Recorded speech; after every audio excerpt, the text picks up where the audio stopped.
So let's go over some of the rules. Limbo Eternal War is essentially a skirmish game in which you will be fighting two armies against each other.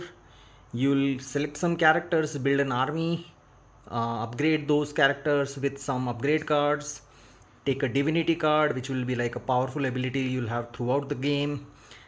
Each character you choose has a corresponding character card, which we'll explain sometime.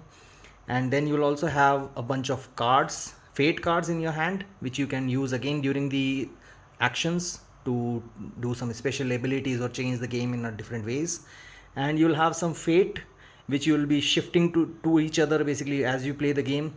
So this is quite a unique concept in this game. So let's start with the rules of the game. Let's start with some of the basics. So the first thing is there are three ranks of the characters in the game. So there are the lords, which are the captains sort of the pack. Then there are some heroes, and then you can have troops, right? Then each character has multiple things on their card. So for example, the name of the character, then some of the traits, which I'll show you how this is useful.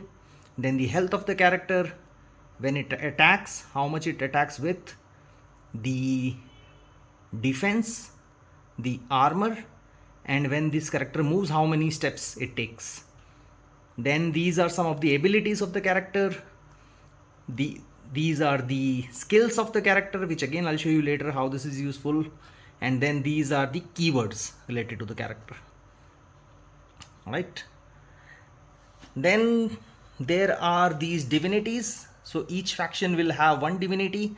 There are two factions in the core box. One is the light faction, one is the dark faction. So some of these divinities, this divinity for example can be taken by any of them. These red ones are only specific to the dark faction, and the blue ones are specific to the light faction. Alright. Then there are these upgrade cards. So you can attach these upgrades to these characters, and the way it works is these upgrade cards, they have a faction that they can belong to. So this upgrade card for example is neutral, so it can be used by any of the factions. This upgrade card is only for the dark faction. This upgrade card is only for the light faction.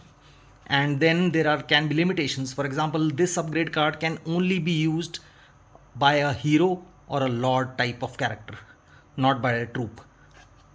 Alright. And then there are these fate cards. So the fate cards again can be used during the game, where you can play these anytime, and they provide you additional actions or abilities. Again, there are rules related to this. For example, this fate card can be used by any character, but this fate card can only be used by a hero or a lord type character, which again is the rank that we saw here. Then some of the fate cards can only be used by a troop, and then some of the fate cards can only be used by a character which has that trait. So for example, this fate card requires a leader trait, and this lord Veronica has that trait of leader. So this fate card can only be used by a character which has this particular trait. Now that you know some of the basics, I'll not go into too much detail about how you set up the game, but basically you take one lord, you take a bunch of heroes, you take a bunch of troops, you take a bunch of cards, you take a divinity, you upgrade some of those characters like lords or whatever heroes, and then you set up a fate pool. So the first player will get this initiative token plus 4 fate crystals. The second player will get these 3 fate crystals. The game is played over a series of rounds. Each round contains 3 phases. First is the preparation phase, followed by the activation phase, where most of the action happens, and then the objective phase. Now in each round, as I mentioned, you will have 3 phases, and the preparation phase is something that is skipped in the first round, so we'll not talk about it right now. Then comes the activation phase. So the activation phase is where most of the action in the game will happen. So when you do the activation phase, the player who has the first player token, they will activate one of their unit. So they might activate their lord, or they're one of their heroes, or one of their troops. If they activate their lord, it will just be that lord which will get 2 actions to perform, or if it's a hero, they'll get 2 actions. But if it's a troop which can contain multiple characters, each character will get 2 actions each. So if you activate a troop, each of them will get 2 actions each. First of all, this particular character, then this or this. I mean, you can decide which order, but each character will play their 2 activations or their 2 actions, then the other character, then the other character. That way you activate the entire troop in 1 or 2 or 3 actions. Then the other player will play their 1 character. So let's say this guy plays the lord. Then again back to the first player. So they'll play one of their characters, then the other player will play their character. This will go on till nobody has any more characters that they can activate. That will mark the end of the activation phase.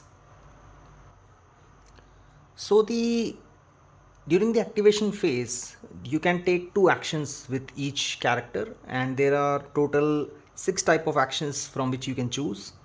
So one is attack, move, sidestep, skill, interact, and ability. So let's start with move. Move action in general is simple. What you do is, on your character you have the number of steps that character will move if you take the move action. So in this case 4. So this character can move 4 steps.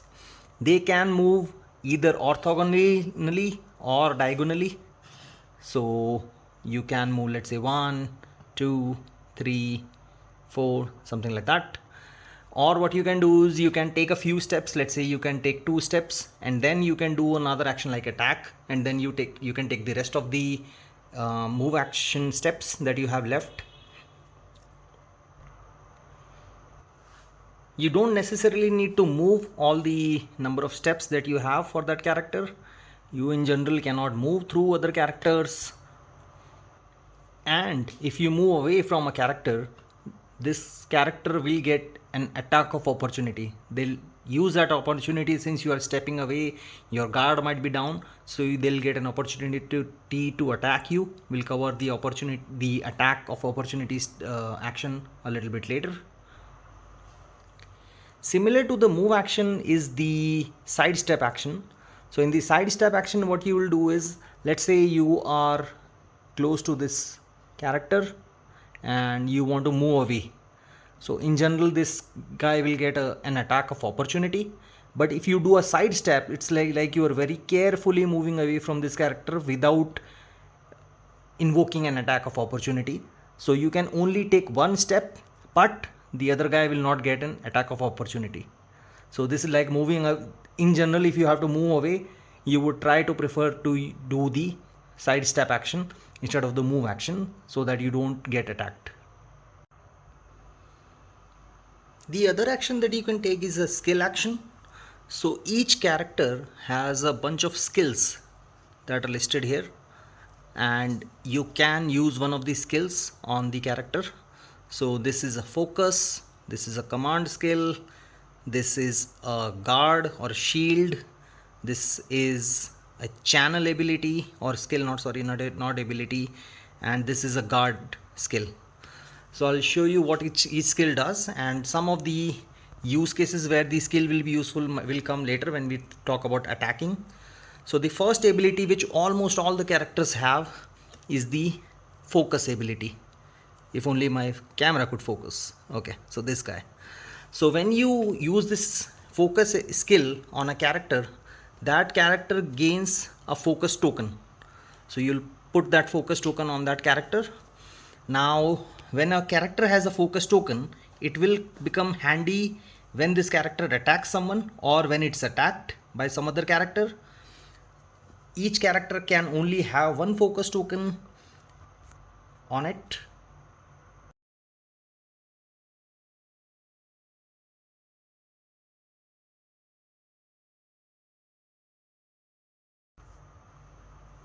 The second skill is the channel skill, which looks like a diamond symbol on the card.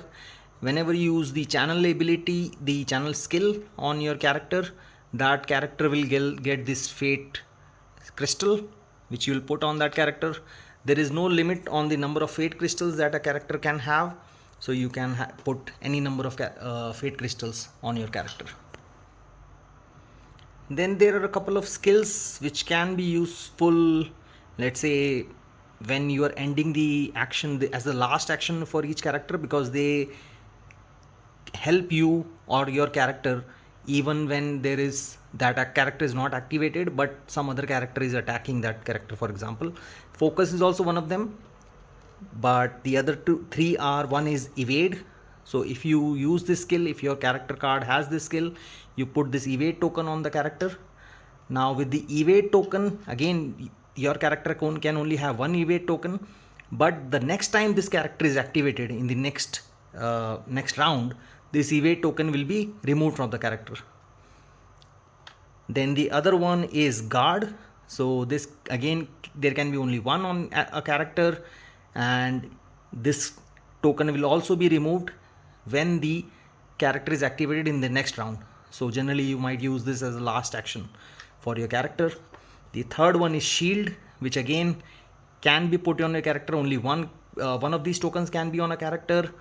It will again be removed the next time the character is activated in the next round, and again this can help you when somebody attacks you. Now the last skill is the command skill, and this command skill is generally available on the heroes, and the command skill can be used by a hero on a lower rank, so generally on a troop. And the command skill, what it does is you can give a command from this, let's say this Godfrey is right now activated, as I can use this command skill to give a command to another character which is three or less spaces away. And when you give a command to a character, you basically give them one of these three tokens. So you either give them the sword token, which increases their attack value by 1, which again we'll take a look at a little bit later, or they will increase their defense by 1. So you'll give this token to this character, or you'll give this character a step token, which will increase the amount of steps that they can take. Now this boost that you give the character, this archer in this case, this will only be on this character, on the archer, till the end of the round. So in general, what you would like to do is, let's say Godfrey is activated in this round, but this archer is not activated yet in this round. So you can give this archer a boost so that when this archer will be activated, it will be able to use this extra boost. Alright, so now let's look at the main action of the game, which is the attack action. Each character can only do the attack action once in each round. So let's say as each character has 2 actions, you cannot attack twice as those 2 actions. There are 2 types of attacks mainly, a melee attack and a ranged attack. So for example, this character only has a melee attack available, but this archer, for example, has a ranged attack as well. So if you have 2 numbers listed here with a slash in between, this means this is the melee attack and this is the range attack number. So the number basically here represents the number of dice that you will use to do the attack. If you are doing a melee attack, basically let's say if I am attacking with this character, any adjacent space on any side you can attack, right? But there are some characters which have this list on this bottom side here. It says there is a keyword huge. That means this character is so huge that it can actually attack up to 2 spaces away with a melee attack, right? So not just this space, but this space, this space, this space. So this guy can, for example, attack this guy with a melee attack, but not this guy, because that is more than 2 spaces away. When you are doing a range attack with this archer, for example, you will get 3 dice and you can attack up to a range of 4 spaces. So this number in the curly brace, this is the number of spaces away from you till which you can attack.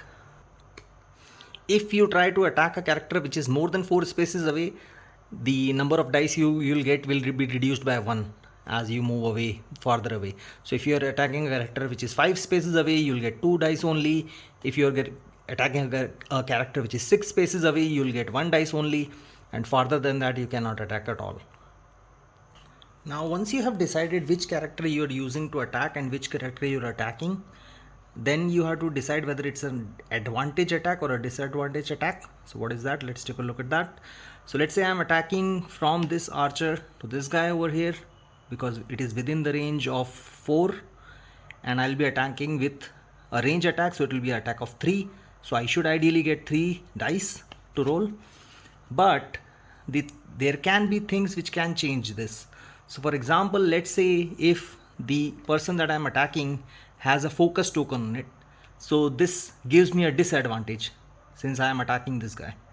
If I also have a focus token, then they both cancel each other out, because I can, and again this is optional, so I may choose to use this token, I may not choose to use this token.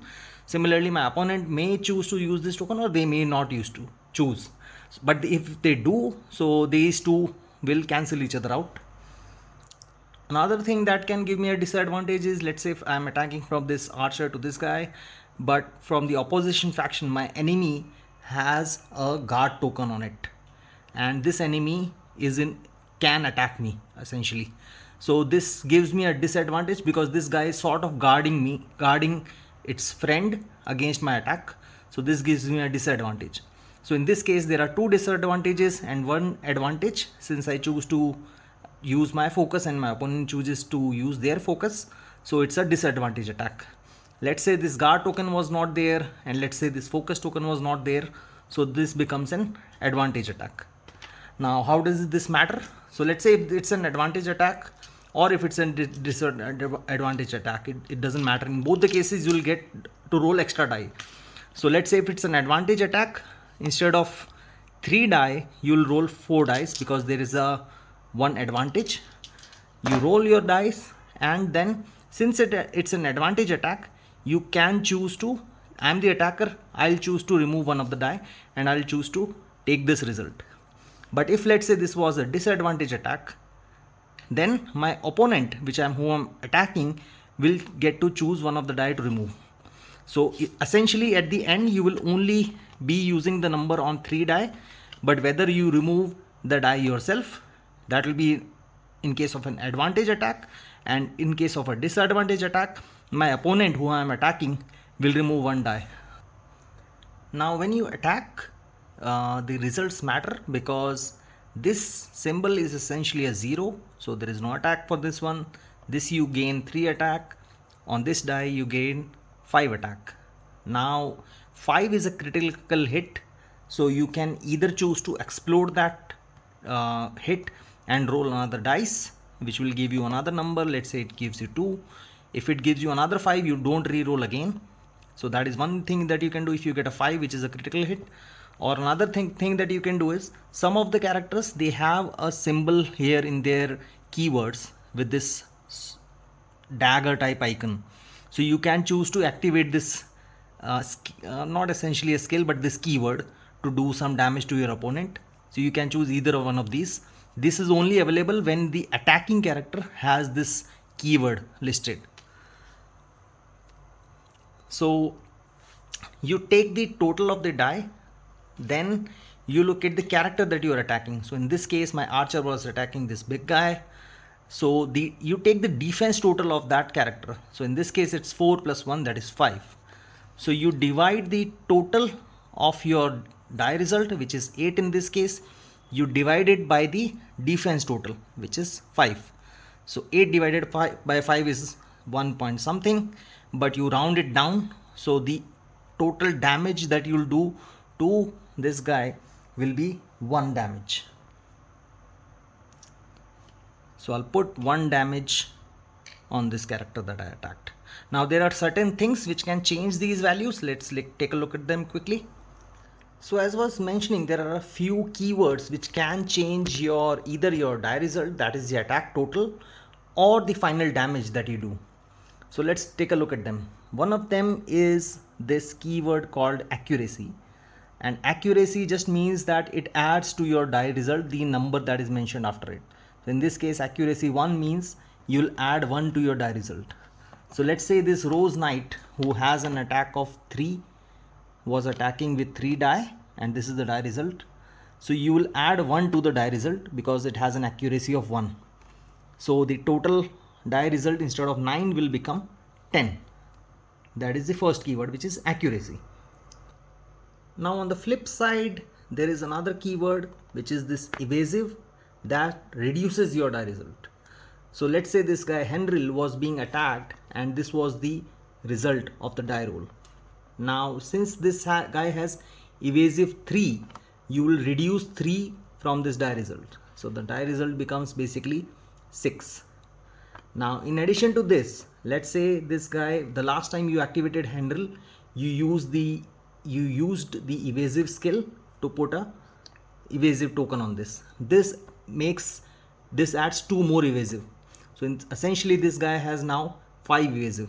So now if this was the die, if Henril was getting attacked and this was the die result, you will reduce 5 from the die result. So essentially the die result will become 4 instead of 9. Now again, if the attacker has this keyword called pierce, this helps the attacker in a way that this reduces the armor of the person that is being attacked or the character being attacked. So in this case, let's say if this Veronica is attacking this Bonzi guy, the pierce 2 will reduce the armor by 2. Now in this case the armor is only 1, so it will become 0, it cannot go into negative. So let's say if this was the result of the die roll, so I attacked with 6 dice, let's say, and apart from the zeros, let's say there were only these much. This was the attack total. Now instead of dividing it by 5, which is the total of the defense plus the armor, since there was a pierce 2, the armor goes down to 0 and you will divide the die result by only 4.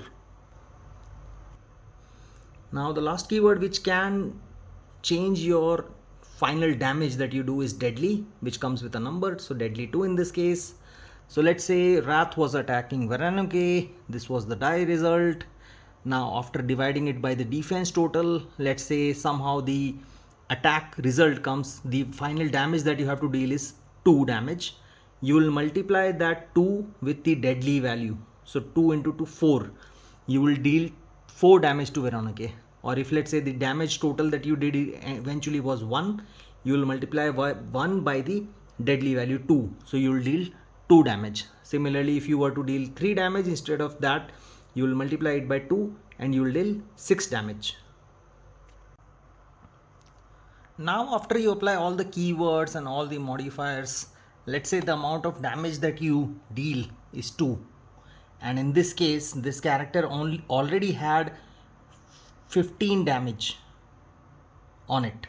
So the 2 additional damage will reduce its health to more than its total health. So the total damage will be more than 16, which will kill this character, and you will get the amount of victory points which is listed over here. This is by the way the recruitment cost for this character, which we didn't go through, as we didn't go through the entire process of how you build your army. But essentially you will get 12 victory points as soon as the character gets more damage than their health. So in this case already it had 15 damage. I dealt 2 more.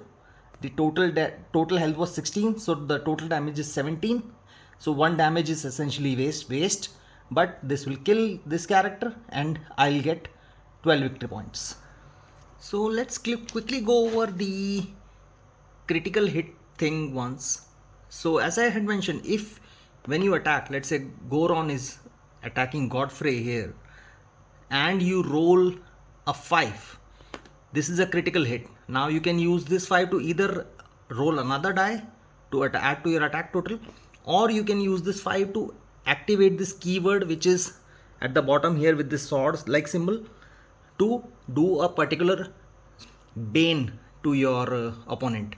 So in this case you will either, let's say if Goron attacks Godfrey and lands up a 5, you can use this ability to give Godfrey a daze token.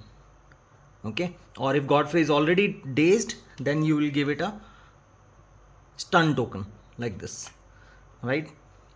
Similarly, some other characters might have some other type of abilities, not abilities, keywords. So let's say if this gouge over here is attacking someone and you get a 5, you will give that defending character a wound token.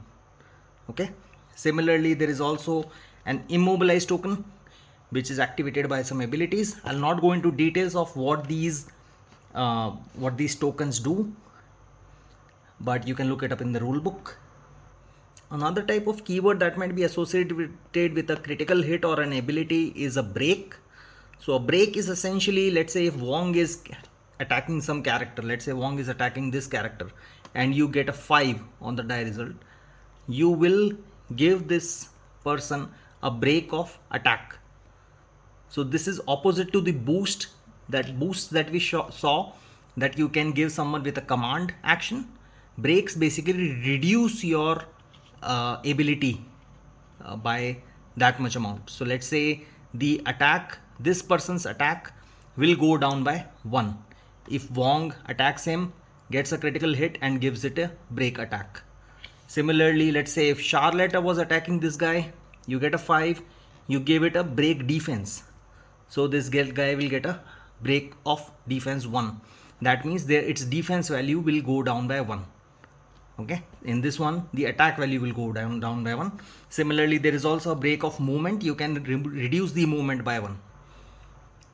Now we have covered most of the actions we can take in a turn. So or during an activation, attacking, movement, sidestepping, using a skill.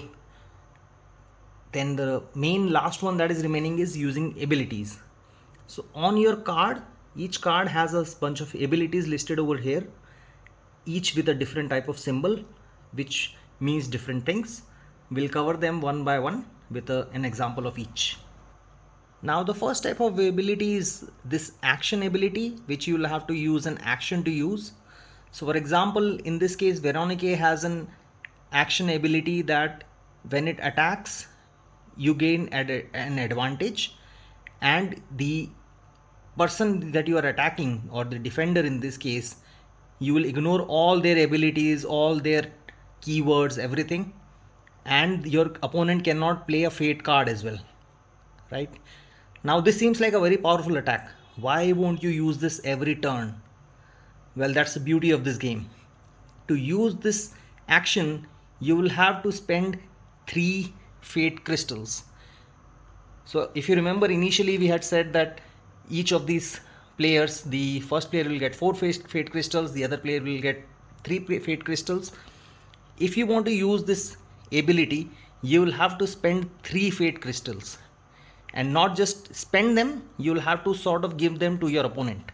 So if I use this ability, I will have to shift 3 of my crystals into the limbo area. Okay, so this is essentially something that I'll give to them once my current character's activation is over.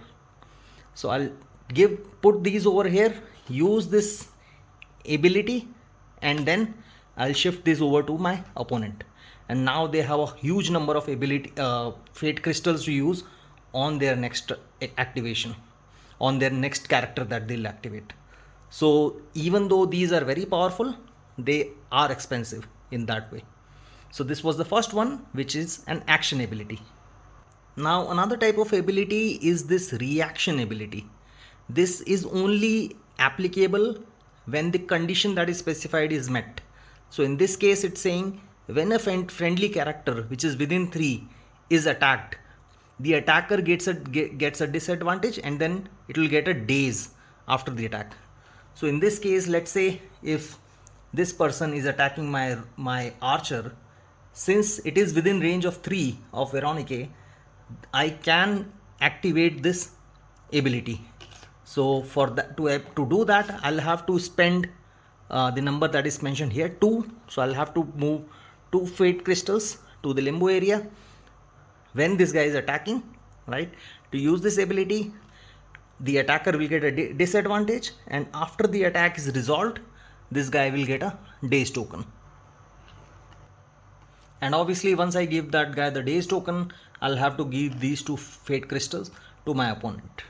So now while this reaction ability I was able to use when my opponent was attacking my other character, this character was not even active. There are some reaction abilities that are available when you are doing an action. So for example, let's say when Godfrey, this guy, is attacking, let's say this my enemy, then this ability says that I can spend 2 fate crystals to attack another adjacent enemy as part of the same attack, right? I mean, you'll have to roll the dice again and all that, but you will basically be able to attack 2 enemies at the same time just by spending 2 fate crystals. And this one, since it's a reaction, it won't take an action of mine. Another type of ability is swifts. So it looks like an arrow just like the action, but it's an empty arrow. This one sort doesn't take an action. You can do it for free, but you can do it only once during your turn. So when I say you can do it for free, I don't mean you don't have to use fate crystals. There might be fate crystals required, but it doesn't take an action to do this. So in this case, Veronica can use this swift ability to do channel and gain 1 fate crystal.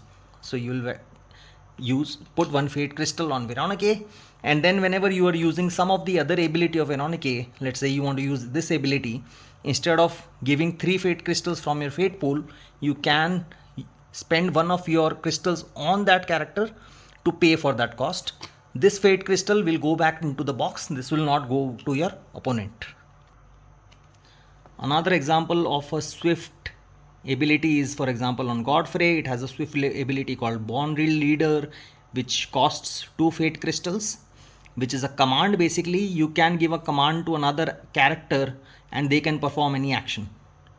So the rules of the commands follow, the character has to be within a certain range, but then you can command that character and that character will get sort of an action. They can like attack, or they can move or sidestep, whatever they can do, they want to do, they can do, that character can do by spending 2 fate crystals.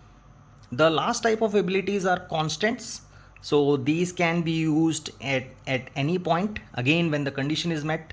So for example, this says on Godfrey, this says while another friendly character is melee attacking a character, Godfrey also threatens. That means Godfrey can attack that character as well if I mean it's within the range. Then that character then your character basically gains accuracy 1.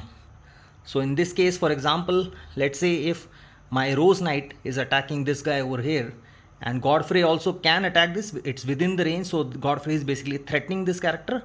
My attack from the Rose Knight will get an accuracy of 1, right, which will add to my attack total. Or if let's say my Rose Knight is adjacent to Godfrey, right? So let me adjust this slightly.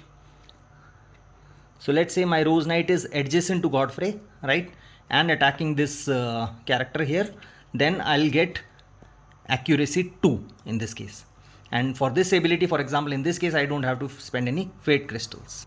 Now that concludes the main type of actions that you can take on your turn. Once all the characters have activated, you have taken all your actions and your opponent has taken all their actions, the activation phase ends and the objective phase begins.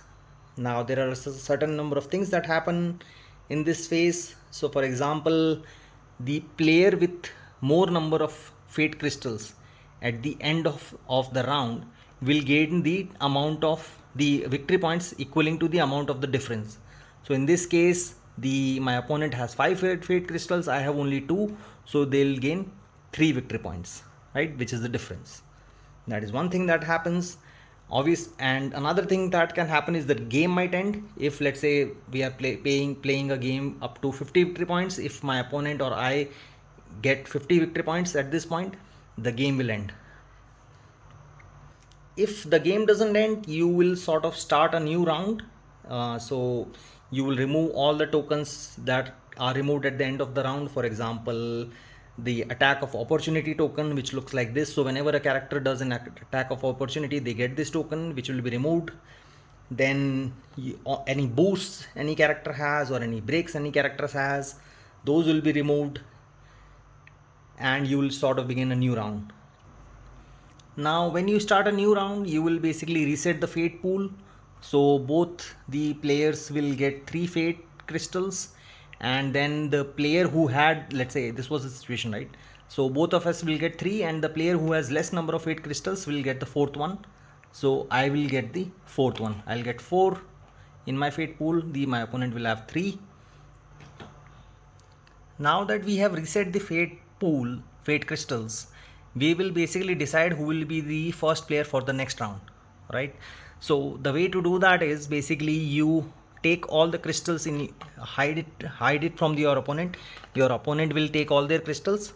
Then you sort of bid a certain number of crystals to be the first player. So let's say if I bid 1 crystal and my opponent bids 2 crystals. Secretly, basically, they'll select the number of crystals and will reveal at the same time. So if I reveal 1, they will reveal 2. Since they bid more fate crystals, they will be the first player in the next round. But they will have to give the difference of the bid to me. So since they bid 2, I only bid 1. They will have to give me 1 fate crystal, and I'll sort of start with 5. But on the other hand, let's say I was the current player in the previous round, and this is the situation. Now I bid 1 fate crystal, they also bid 1 fate crystal. So our bids are matching. But since I am the first player from the previous round, they will win the tie, and they will be the first player. Since the bids were the same, they will not. My opponent will not give me any fate crystals, and they will be the first player, and they will start the game. So in case of a tie, the person who was not the first player in the previous round will win. But in case of a non-tie result, let's say if we select different number of fate crystals, the person who has bid more fate crystals will be the first player, but they will have to give the difference of the fate crystals to their opponent. Once you do that, another round begins, another activation phase begins. You'll again start activating one of your characters one at a time. You one character, then your opponent one character, and so on and so forth, until the victory condition is met, which in general is a certain number of victory points. So that's an overview of Limbo Eternal War. I hope it was helpful. There are a few things that I didn't cover. For example, all these fate cards that come with the game that can change the game a lot. Similarly, all these upgrade cards that you can upgrade your characters with, and these divinities that you can attach to your faction. But again, these are some things that I'll leave for you to explore on your own. I hope this was helpful, and bye for now.